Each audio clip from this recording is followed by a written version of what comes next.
Be playing Seraphon today with the Thunderquake Starhost. Basically the same list. I think it's actually the exact one I played a little while ago. I have the Saurus Oldblood on Carnosaur as my general. In his regiment, he has the Engine of the Gods.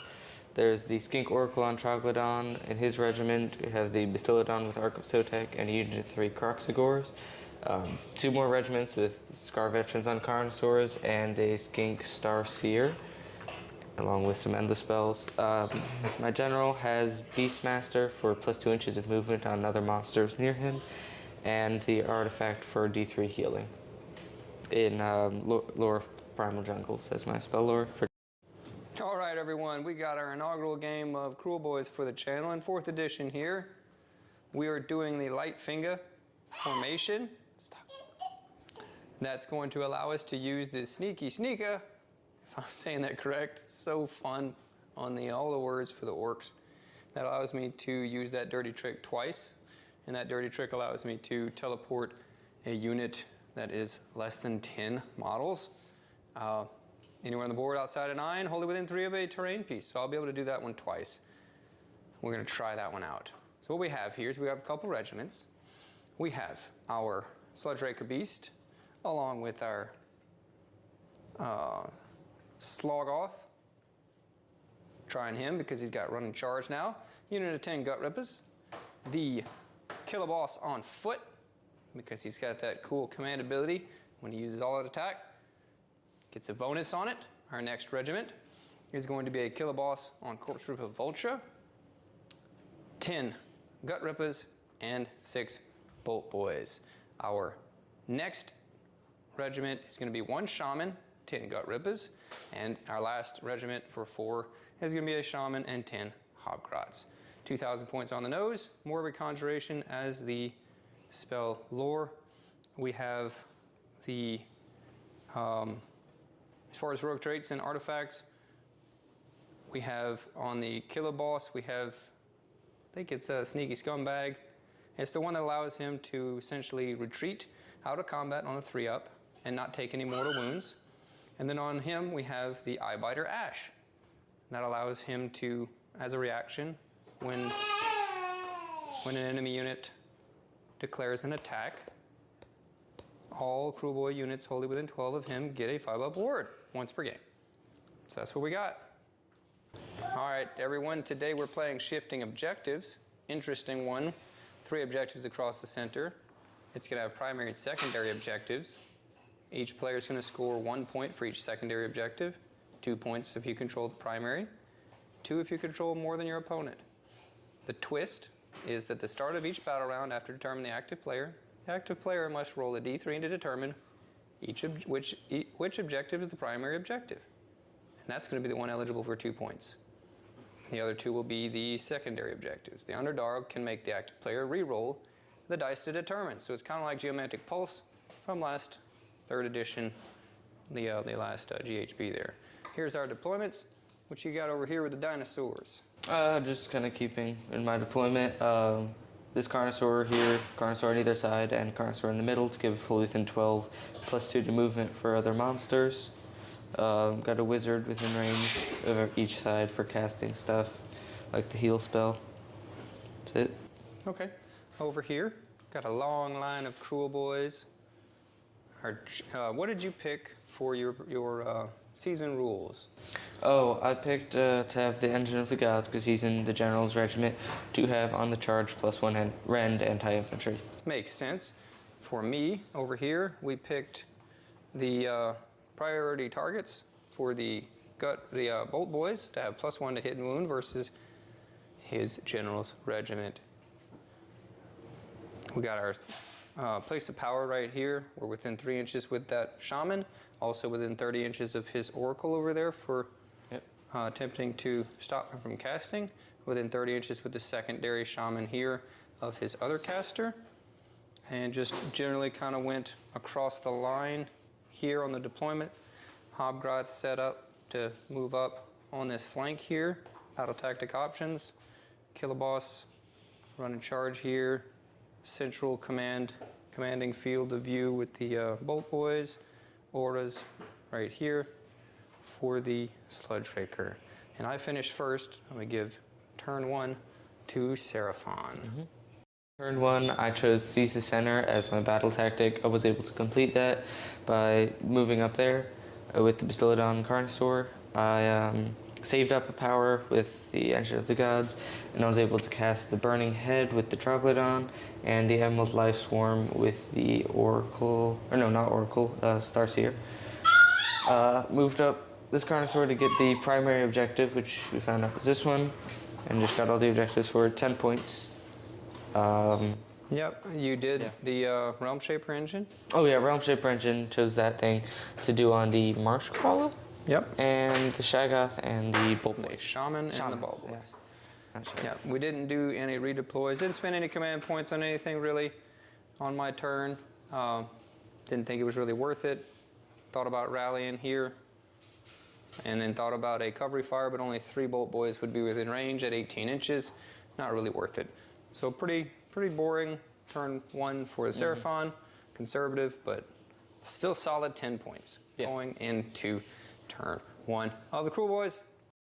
All right, end of the hero phase for Kruleboyz. Turn 1, we did some casting. We failed over here with our cast, but we did use the elixir and gave +1 to save for this Gutrippaz unit. Over here, we cast the Choking Mist and gave the general -1 to attacks characteristics. We tried to rally just to bring back one of the Boltboyz, and we only got 1 4 up, so nothing there. We also gave the Sludgeraker's ability for crit 2 mortals on this Gutrippaz unit, and we dirty tricked them as well for 5 up mortals. So they are +1 to save, crit 2 mortals, crits on 5 ups. Yeah. I tried some magical intervention here with the Ravnak Gnashing Jaws, but I miscast and took it down. Miscast. Still frustrating as ever. And we took as our battle tactic, take the flanks. Oh yeah. Got this Hobgrot unit that can move up just outside of our territory because we have this unique territory right here, door deployment, and we have our Vulcha that can move our 12 inches over to here because our deployment ends right there. Just movement phase. All right, here we are, end of Kruleboyz turn 1. Had some interesting turn of events. We did get our strike last dirty trick off on here, so that allowed us to activate all into the general Carnosaur. Yeah. And we lifted him. We did 18 mortal wounds with 1 unit of 10. Gutrippaz here, lots of 6s. 5s as well. Yeah. So that was really nice. We stayed outside of 3 of the Bastiladon and the Kroxigors. We have 6 gentlemen on this objective, so we do take it. Over here, we did 5 mortals. Yes. Pretty much. Failed all, or you saved the what got 1. through. And we had 6 here for control. The Carnosaur is worth 5. We were taking it by 1, but you have the Carnosaur rule is what? Terror. It subtracts 2 from the control scores of enemy units while they're within 3 inches. Yeah, in combat. Yeah, so I'm at 4 basically at this point. So he retains the primary, which is a big swing right there. That would have been 2 points for the primary, and then 2 more points for the more. So that's the 4-point swing with that one ability that could have just maybe moved this guy to run him over that way. Misplay there. So 5 points to 10 going into the roll off. Seraphon's up. There's a 1 for the Kruleboyz. Seraphon have priority. I'm going to take it. No reason not to. Going into Seraphon, turn 2. End of the shooting phase for Seraphon turn 2. Chose as my battle tactic Do Not Waver.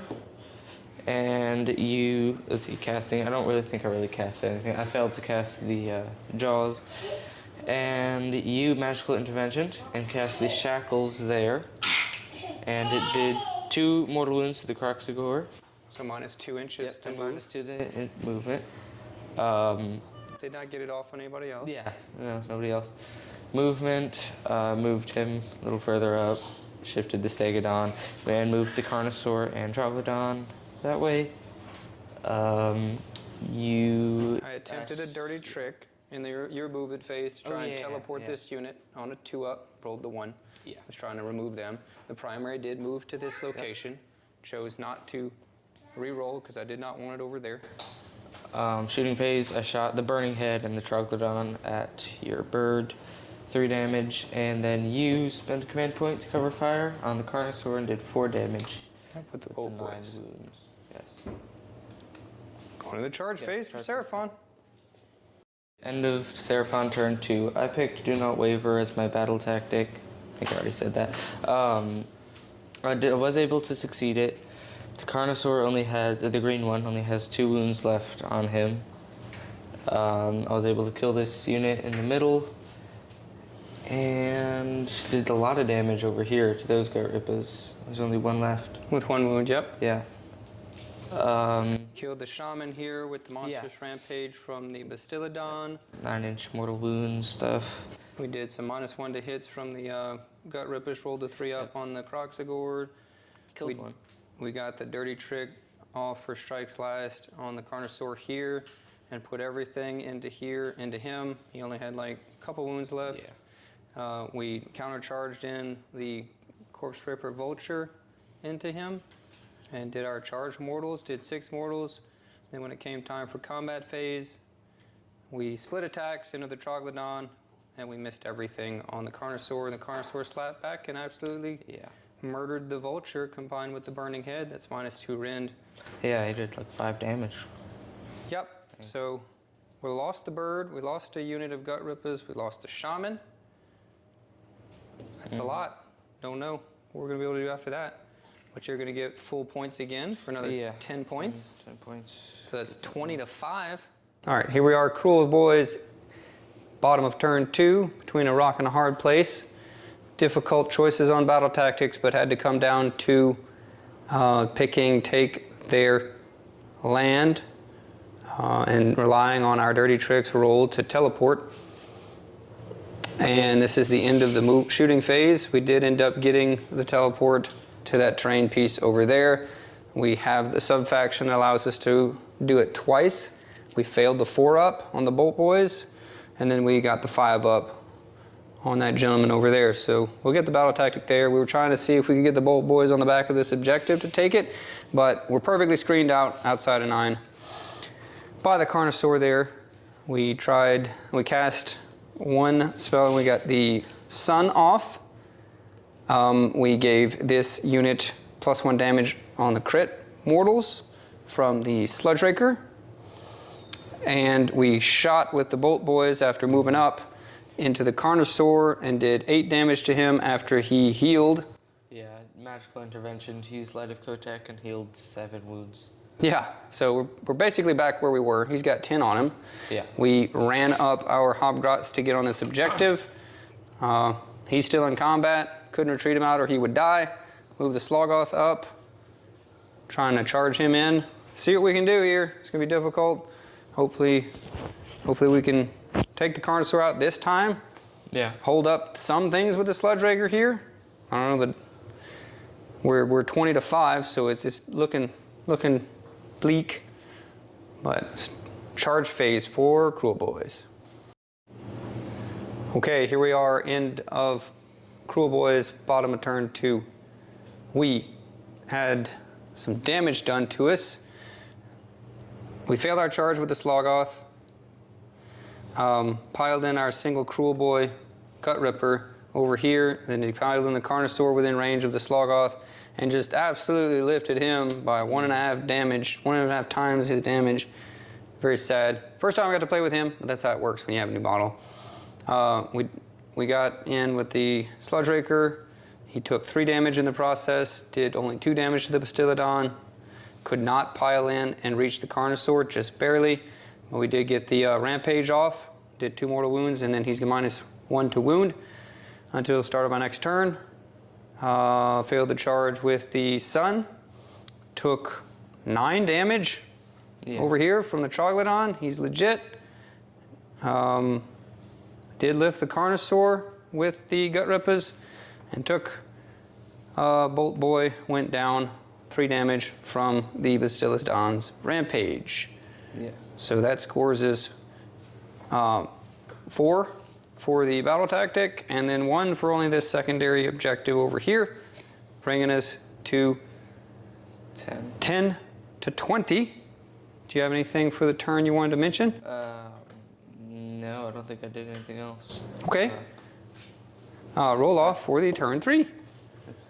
There's the 6, and it doesn't even matter because you went first. Yeah. So, Alright. alright. Seraphon, turn 3. Charge phase for Seraphon, turn 3.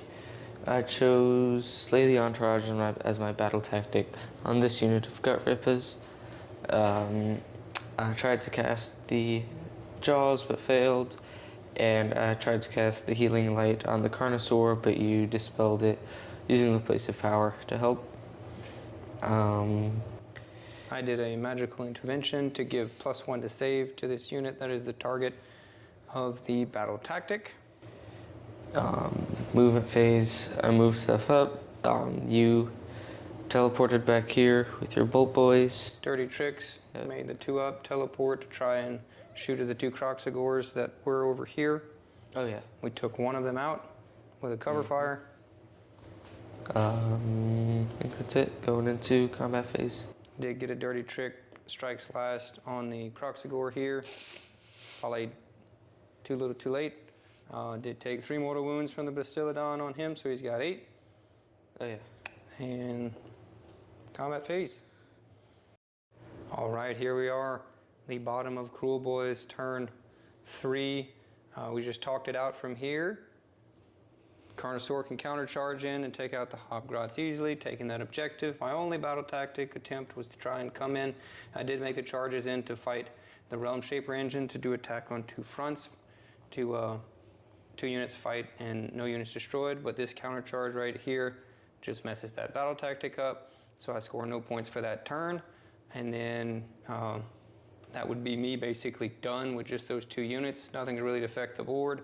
And you said your last 2 battle tactics would be? I can do Reclaim the Realms, have a unit in each large quarter, and then take the flanks, just move out. Yeah, so that final score comes to 49-10 with a victory for the Lizards. Thank you. Nicely done. Thoughts on the list? You're enjoying it? Second time you played a version of it? I think it's really good. Having that many 16 wound models is a lot, especially if they can heal as much as they can. The Bastiladon is 2-up save is great. It's a lot better than the bracketing one he used to have. Troglodon -1 to hit, and good damage as well. Yeah, he did a lot of damage. Quite surprised about that. Bastiladon's Rampage, just chipping wounds the entire time. Very, very difficult to take. And if we roll good on 6s, he gets a lot of damage, mortal wounds. Yep. I think looking back, splitting attacks with my Vulture over here into the Carnosaur originally, splitting it between the Troglodon and him, I should have just all in on the Carnosaur, because him taking out the Vulture it really just cut down a lot of movement, and this whole side of the board was pretty much not being affected anymore. The priority stayed in the center under your big guys. Yeah, it did. That didn't really make that big of a difference for me, because I never scored more anyway. Hindsight, I don't know. I think I still would give away the turn, going first, trying to take advantage of my shooting, but I don't know. Yeah, first time with Kruleboyz. Tell me what you guys think. I'm sure I messed some things up. Do like them, but need to figure out how to play them. A lot of technical depth to the army with all the dirty tricks, options. I like it. It's just going to take some learning. I think it's got a nice high skill cap for you to be able to excel, and you can't just shove everything in and go into it. One thing I did notice is they do not have a recursion mechanic like most armies do in 4th. No 4-up, units coming back or any CP being spent for any units. So that's all you got. So something to think about. It's like everybody's playing 4th and you're kind of playing a little bit of 3rd in terms of the recursion side of things. So that's an interesting aspect. Maybe some more Hobgrots. Be open to pointers and what y'all think. Thanks for watching.